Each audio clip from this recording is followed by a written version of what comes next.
So, Dwayne, I just have one question. In this episode, are you going to divulge any criminal career advice? Absolutely. All right. So you'll have to tell me when, because I have a little surprise for you. Oh, you're the I'm best. just saying.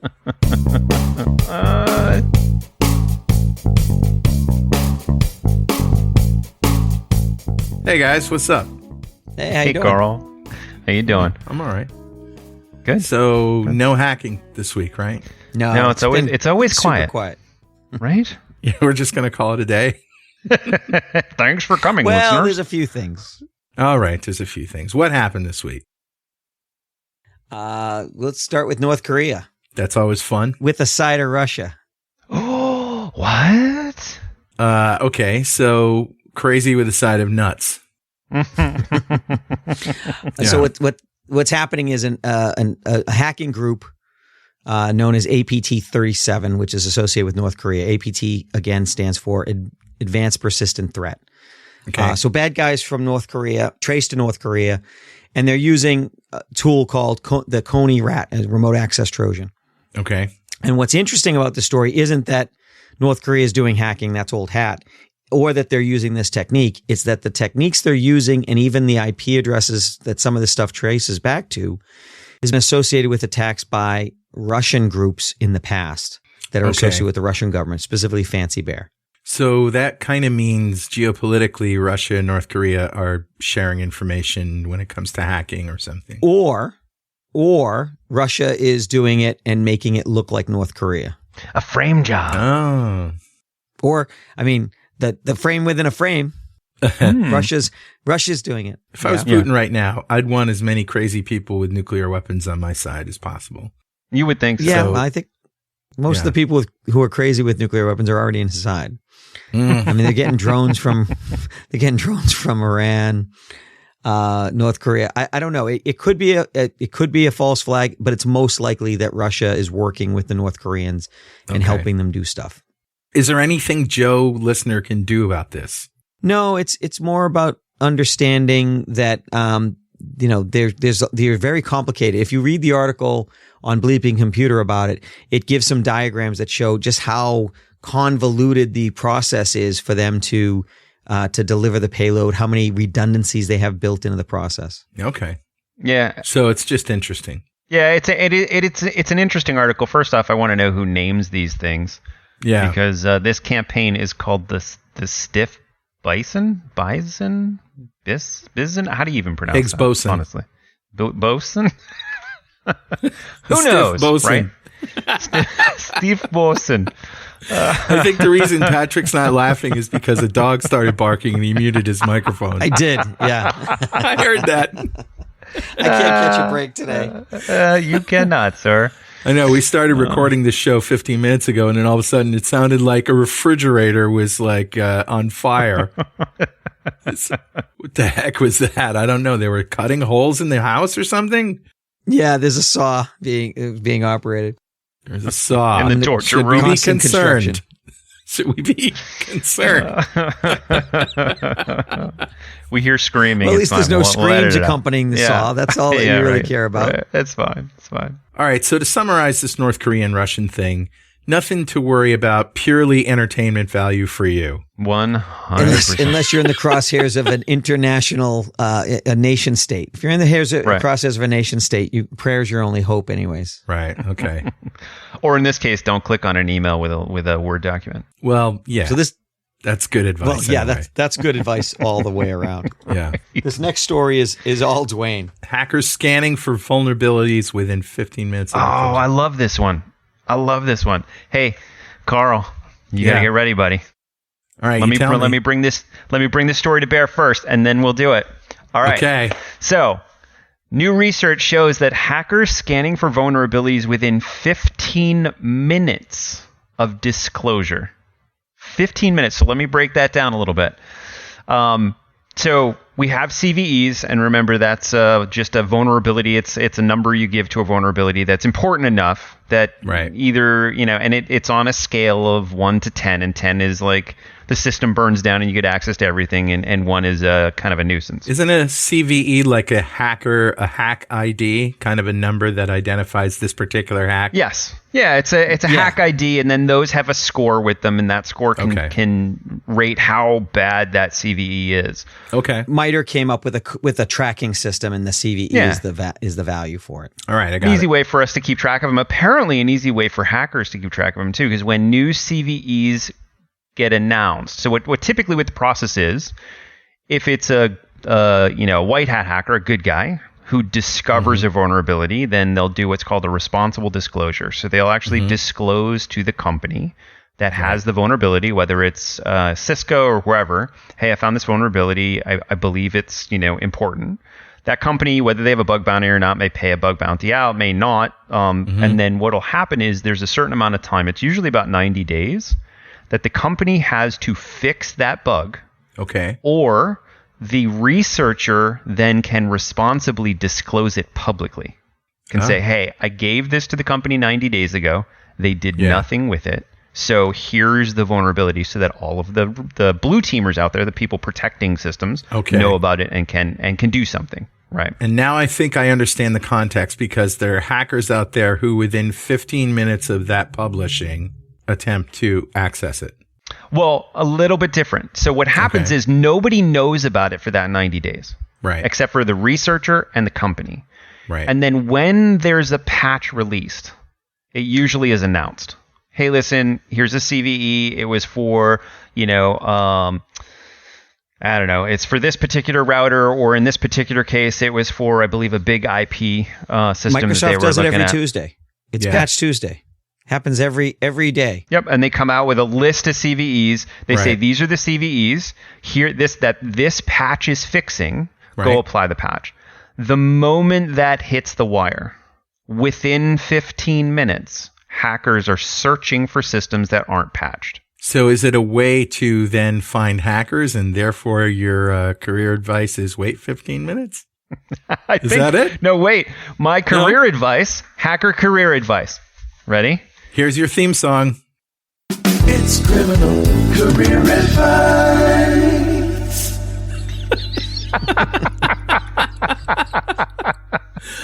Thank you. No, that's awesome. Wasn't that awesome? That is awesome. That was. You want to hear it again? I do. I do. It's criminal career advice. My criminal career advice here is be faster than the rest of the hackers. Do it in 10 minutes. Not 15. Because here's the problem. Now administrators are going to patch within 15 minutes, and now you have maybe 10 or 5. Are they, though? Are they really? You're not going to. They're fixing the patch within 15 minutes. Fixing the patch. They're going to think about it. They're going to think about it. Actually, the problem in a large organization, the problem with patching that quickly, as soon as the patch comes out, because we say it all the time on this show, right? Patch. As soon as the patch comes out, just apply it. But the problem with a large organization is you need to be worried about downtime of production systems. So a lot of really large companies go through what's called change control. So the moment a patch comes out, it's Patch Tuesday, yay! Then those large organizations go and schedule outages for those servers, and then they have to supply what patch they want to apply, and then they have to go through a QA process and apply those patches and make sure it doesn't break anything. And then they have to go to a review board that then will review all the things that need to be changed. And then 7 years later, they decide to apply the patch. So you probably have a little bit more time than 15 minutes, but my career advice is, as a hacker, go faster. But probably less than 15 months. All right, I just don't understand why faster is better. Isn't taking your time better? Why is faster better? No. Well, in so what regard? Yeah, I think there are benefits to both. Faster is better because you're going to catch the organizations that didn't patch yet. But slower is better because you're going to catch the organizations that are so sloppy and not managing their environment well enough that you're going to be able to hit them 2 weeks from now and it won't matter. Right. So they would be a cash cow for you. Either way, you're probably okay. Well, so let's say you have a really secure organization, like let's say a military or a facilities management system or government system, water treatment system, something that's really well protected and high value. You may have an APT that sits there and waits and doesn't have a hope of getting in normally, but might use that window to get into something that hasn't been patched. Okay. And so it's an actual concern. It's something that maybe some organizations will take systems down between the time that the patches come out for the systems and the time they can get them patched. All right. And the advice for just regular good people who are listening is patch. Patch within 4 minutes. Yeah, they have to patch. They have to really. The advice is allow automatic patching. Here's the thing. It's tough. Dwayne was talking about large organizations where if their servers are down for an hour, they lose $1 million. None of you listening to us, your home systems are in that case. Except maybe you will Richard not lose $1 Campbell. million. I don't think. You don't know that. Even the Bitcoin miners. I'm pretty sure. I've already lost $1 million. So you really, the biggest downside to auto patching is there isn't one. Okay. Really. The biggest, Except for that time that Microsoft did an auto patch, which broke another patch. yes, Yep, it and happens. those are rare. It's They're kind rare. of like the argument of, well, I don't wear a seatbelt because 1 out of 1 million Right. car accidents, the person with the seatbelt is why they died. Right. It's so rare. Right. It's the same thing with patching. You're much less likely to get owned and offline by hacking than you are by auto patching. So auto patch, All and right. it's something that you can enable across almost all systems now. Yeah, I have it on my router. I checked. Awesome. And anytime job. the internet goes down, that's probably why in my house. Yeah. All right. So the next one is about Linux malware. Well, wait a minute. Wait a Am I minute. going to get Tomahawk music? Okay. Actually, You can put in a we get request. just the credits? Can we just get the credits to the Green Beret song? Fighting so. No, you can't sing that. Now I have to pay royalties. Why do you keep picking copywritten music? Good I night. know you can't do that. That's why I write my own. Man. I need to pick something from 1926 or earlier. How about I make up a theme for you? 1812 Overture. You can't. No, No, it's- 1812 is it's- okay. That's It's okay. It's old past the enough. It's out of copyright. Oh, there you go. Tchaikovsky's not coming back from the grave to get me. He might. Because Beethoven rolled over and told him the news. So, All right. so Linux malware. I personally love this because I remember back in the 90s, all the Linux people were going, neener, we don't get bugs. And I was like, well, you just wait until you're as popular as Windows. And so here you go. Linux malware on a rise, reaching all-time high. But I think, and don't correct me if I'm wrong, but I think that this is just because Linux is in use so much, like on cloud computing and They matter now. even on-prem, right? Yeah, it matters now. Yeah. There's a Well, word for and- what you're feeling, Carl. You know what Schadenfreude. the word is? Schadenfreude. Very good. My favorite. Yeah, I love But- Schadenfreude. I love shit. That is Oh. taking delight in the misery of others. That's right. Yes. And it's now an English word stolen from German. Wow. Right, like Frankfurter. That's right. So the other interesting thing a lot of people don't think of in the category of Linux is Android, Oh, yeah, right. right? So Android is a Linux kernel operating system. So all of your Yeah. phones, all of your IoT devices, your TVs, your cameras, all of them are running Linux. Yeah. They're running some form of Squash FS, Is it- BusyBox. Raspbian is as well, right? Yeah. It's all so- a variant of Linux. So when we say like Linux is being used more, it's not like somebody decided to grab the long bearded guys out of the closet and they're now running around throwing massive Linux hardware all over the place. It's because Linux What a is visual. such a shuffling through with massive Hey, servers. who wants a Raspberry Pi? I prefer Boston cream. So it's all these IoT devices that are actually jacking up the Linux usage numbers and phones. Well, let's break this down for a second. So there's Windows, which everybody knows. Oh, that's a Windows system. It's Windows Right. 95, Windows 2000, whatever. 95. Then there's almost everything else is Linux or Linux-like. Linux from Raspbian, Mac OS is a Linux variant. Yep. All that stuff. What else is there? Now, I know we've run into routers that were running they weren't Linux operating systems. They were like partial operating systems. So there's some IoT devices that aren't quite Linux. Yeah, just like an embedded OS. Yeah. Yeah. Exactly. Yep. So Yep.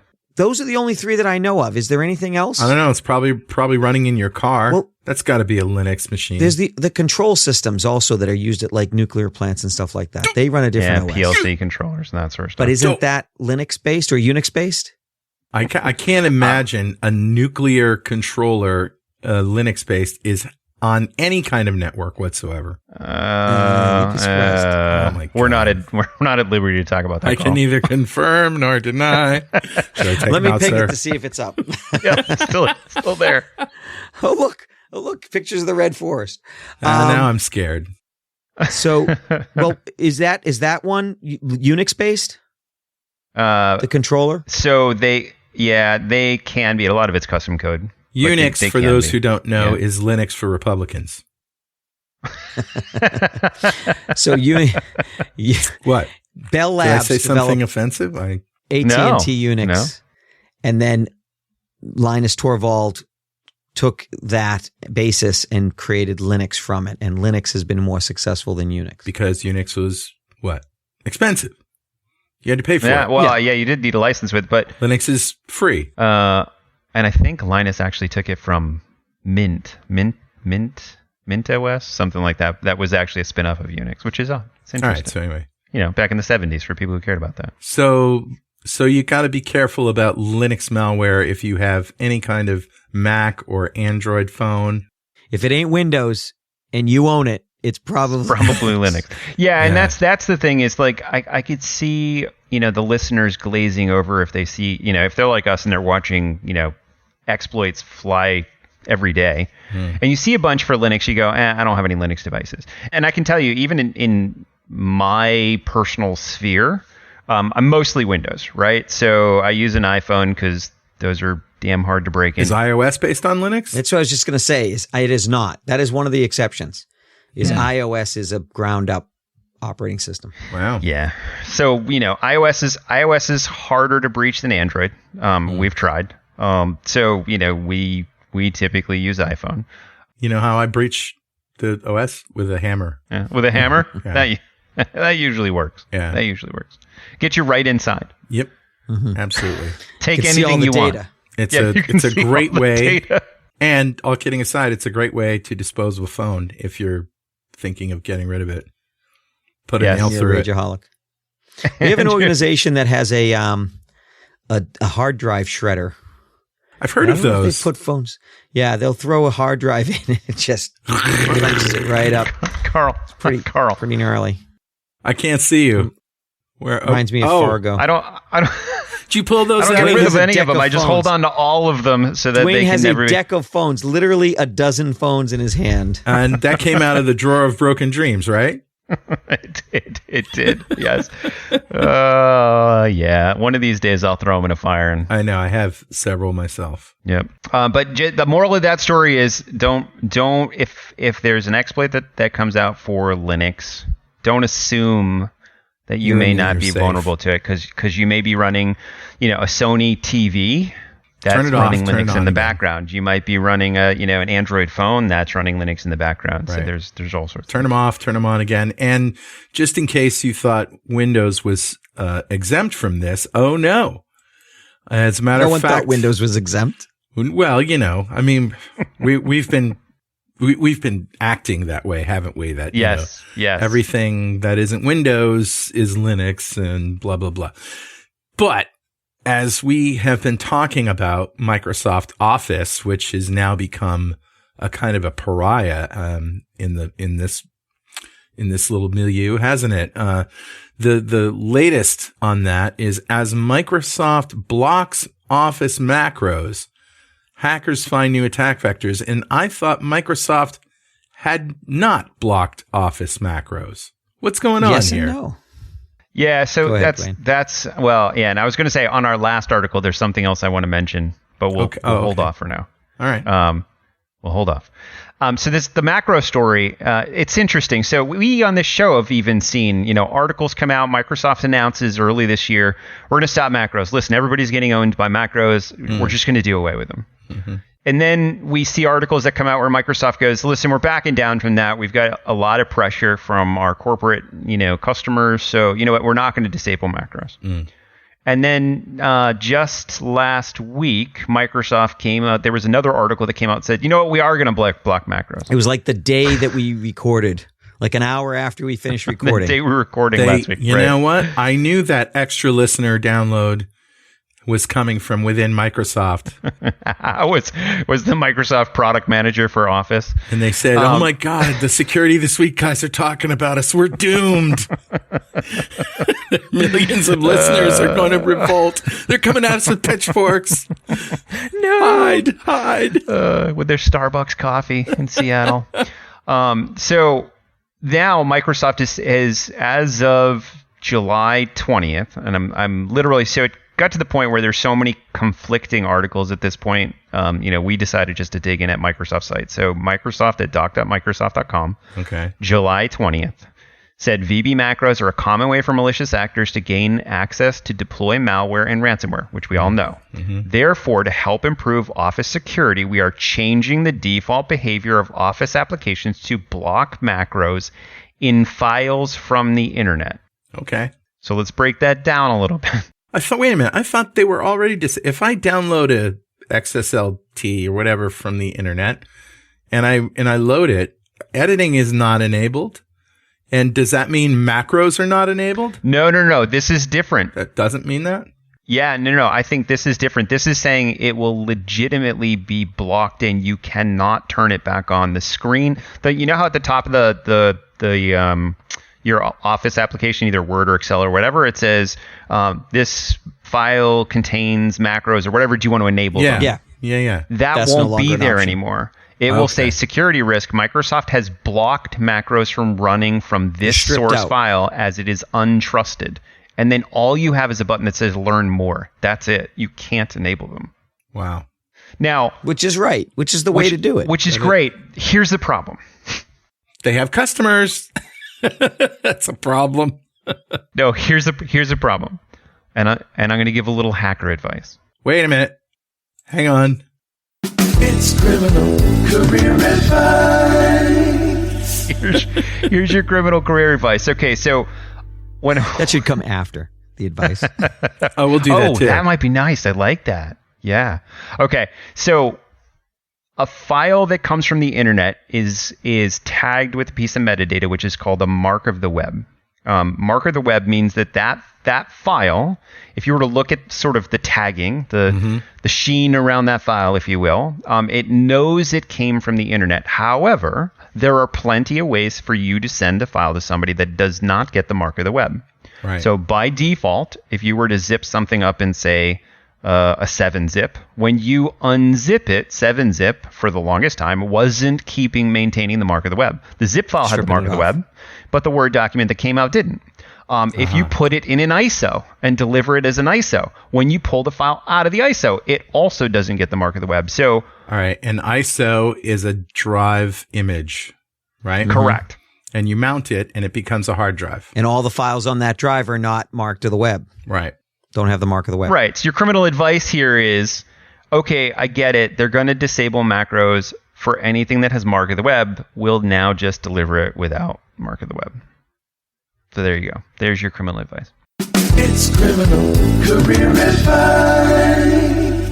Man, I love that little jingle. But I think the advice to the listener is this will help mitigate the easiest of attacks where someone literally just sends you a Word document and you double click on, enable macros and it runs. Yeah. But there are still a lot of social engineering attacks where people will send you a zip file that's password protected and say, hey, here's your invoice for your Netflix account or whatever, for your Amazon purchase. And they tell you to unzip it and give you the password. Right. If you're ever going through those extra steps that you've never gone through before, realize it's somebody trying to manipulate you to do something you probably shouldn't be doing. Just like the terrorists have ruined bringing water through the airport. Right. Files over the internet have been ruined by hackers. Okay. So it's funny you bring up water, though. I was telling my wife, I travel a lot, and I was telling my wife, listen, you can't bring water. We were going to California. And I said, you can't bring water. She said, I can bring water.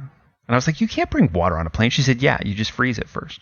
And I was like, the TSA is going to pull that water out of your bag. Sure enough, she froze 6 bottles of water And we got through TSA just fine. They're like, oh, it's frozen. It's fine. It's okay. I was You're like, kidding me. no, That's so you crazy. can take frozen water. I was like, that's awesome. Then we get on the plane and I was like, wait, how do we drink this? You can't drink it. You 'cause it's go to the frozen. bathroom and you run warm water. you warm it up. Yeah, warm it up. Rub 2 sticks together. Yeah, so there you go. You know, the I had something very valuable taken away that barely had any water in it once, and I can't remember what it was. It was like duck fat or some sort of keto thing. I can't remember what it was, but it was really expensive. And ever since then, TSA has stood for toothpaste stealing assholes. To me. And that's how Carl got on the no-fly list. I know they're just doing their job, but come on. I mean, Right. Yeah. Right. and what's the deal? You can buy water after you go through can. the gate. You know, can. That's been cleared water. The reason they don't want you to take water on the plane is because you can mix it with other things on the plane. Mm-hmm. And that's what that guy did, who, he just took regular Well, I old think water. he brought a liquid explosive. I think they're just trying to prevent liquids because. But it was an explosive powder or whatever, and he put the liquid in, and then it became a liquid explosive. He could have just bought water at Hudson News, but you can still do that. That's the news. You can still do that. I just, it's a scam. It turned into a scam to sell more water at airports for $7 a bottle. Yeah, it's working. Do I sound like a grumpy old Patrick? I'm beginning do. to sound like you, My lord. man. Get off my. You came dangerously close to needing a song. It's terrorist career advice. Don't get me started. That's awesome. All right. So from Microsoft, they're on, they're off, they're off, they're on. What's the deal in the end? I think it's off now. Okay. Yes. I think they've settled on reality, and that therefore macros are off by default. Now, Dwayne, you wanted to say something about the previous article? Oh, I did. All right. So, we talked about how Android devices are Linux and Mac devices are Linux, but Windows devices are definitely not Linux. However, we've seen a strain of malware and backdoors written for Linux running on Windows. Yeah, the Linux subsystem for Windows. Yeah. WSL. Windows has a Windows subsystem for Linux. So now on your Windows computer, you can run Linux commands, Linux codes, that sort of stuff. So unfortunately, I think what we're going to see is a lot of these Linux malware that people might just disregard and say, you know what, it's not important to me. It actually can run on your Windows computer too, so you got to be careful there. So be careful. I just wanted to warn the listeners, if you are running Windows. Now, Windows subsystem for Linux is not enabled by default, right? Or Linux subsystem for Windows, whatever, is not enabled by default on Windows. You have to enable it. But if you're a developer or a techie or whatnot, you've probably enabled it to play around with it or to use it for certain things. Just be careful that now you've opened up another vector. Okay. All right. What's your vector, Victor? Roger. Shirley, you jest. All right. So go ahead. Don't call me Shirley. Yeah. Okay. Let's wait for that. So let's talk about Spain. So Spanish police arrest 2 nuclear power workers for cyber attacking the radiation alert system. Could have been worse. Could have been cyber attacking the nuclear bombs or nuclear material. I don't know what the end game was here because this was the alert system. But what I don't get, there's 2 things I don't get about this article. First off, they targeted more than 300 sensors over 2 months. But the investigation was going on for an entire year. So how long are you an investigator going, yeah, they got another one. Let's keep watching. Let's just keep watching. Maybe that's 295. 5 more and we're in there. We're going to stop them. Holy crap. Maybe those people were in on it. Right? It's about 300 sensors and a year-long campaign for them to disable the radioactive alert network for unknown reasons. Now, seems interesting. did it fail? Was there any radiation that got under the system's detection? No. And the reason this was even dubbed as a cyber attack is because of the fact that it was sabotage to the communication systems that the network uses. So this is it is a highly targeted attack by two engineers trying to disable the way that these sensors communicate back and forth. It's just, but no end game that it seems, maybe they were thwarted early. I'm not sure, but yeah, just interesting. Well, I mean, I have no knowledge of this, and this is the first I'm hearing it, so take it for what it's worth. I would think that they're disabling the gamma radiation sensors, and now that hacking has become so much more complicated, there's usually 2 stages or multi-stages in the kill chain. Maybe someone paid them to do this, and someone else was going to be on the payroll or going to hack into a system that would increase the gamma, and they didn't want to detect it. Yep. Because like we did with, like someone did with Stuxnet. Like we did. Why did he look at you there, Dwayne? I don't know. I have no idea. Dwayne was out of the country at the time in Israel. No, I'm just kidding. So jeez, I don't know whether you guys are kidding or not. That's what's funny about it. We it. need it. Just kidding. A joke. I'm kidding.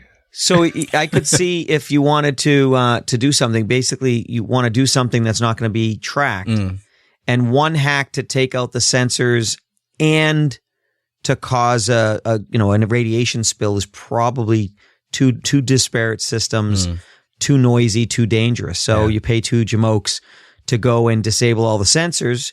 If no one notices the sensors are off, then you're free to go and do whatever you want, and you cause a meltdown and you cause a lot of damage. I don't know, but that's what I would be looking for. Yeah. But I'd be running through these guys' finances. Yeah. Follow the money. Right? I watch CSI. Okay. I know. Patrick Hines, security expert. Wow. Law and Order, Nuclear Investigation Edition. All right. So there isn't really any advice we can give the average listener about, except, this happened and keep your gamma sensors online. That's my advice. Right? Pretty scary. I don't know. Yeah. I don't know. I'm glad they caught it. Oh, well, yeah. This last story is an interesting one. Patrick, you want to take this one?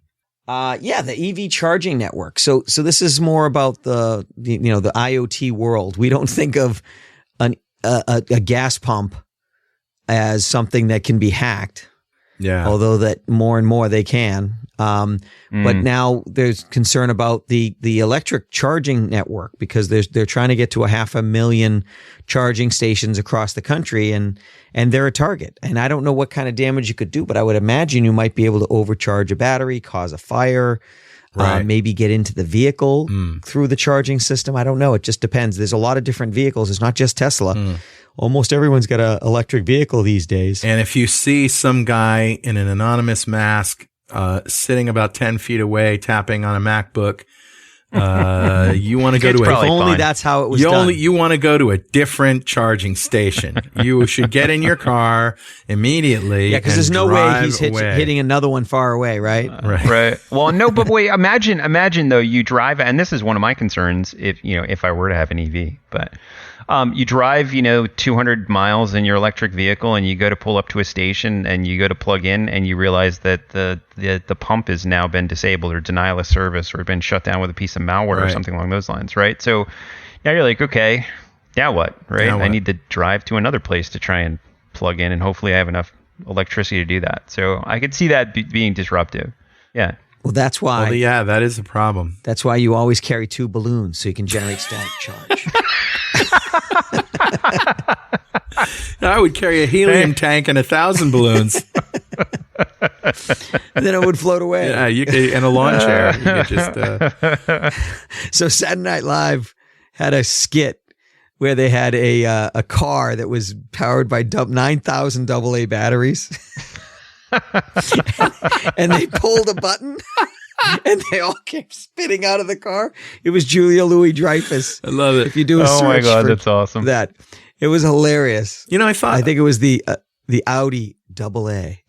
I thought about this. In the not too distant future, we'll probably have personal flying vehicles that are based on drone technology, and that means they'll probably be battery operated. And we'll all die. Yeah. And there's going to be tons and tons of hold my beer accidents. Yeah. And I can't imagine, it just seems like, and especially, well, even now with EVs, right? You have to plan, and your car has to know what the closest charging station is, and if it's available, if it's online. Do they have those? People can't deal with 2D. They're not going to go 3D. We have trains get in accidents. They're on a single line. They're 1D. They're even 1D. Yeah. We're not going 3D. It's not all with human turning. operators, at least. No. Yeah, hey, well, maybe they'll make. I think it's maybe gonna they'll make happen. those flying taxis nuclear powered, and they won't need a charge. Oh, and what could go wrong with Yeah, it? Yeah, especially with paint a big target on the side of it, right? Maybe their gamma sensors will be disabled from Spain. Yeah, maybe. You're making it easier for. Just look for the flying nuclear bomb and drop send a it. missile to it. It's Criminal Career Advice. Oh my God. That's We've awesome. got a pile up in Chicago, over Chicago, and there's no Chicago left. So I don't know. It's going to be interesting to see, but they're going to have to solve those problems, and they might as well solve them now with EVs. Just having them smart enough to know where all the charging stations are and And their status. their status. Yeah. Exactly.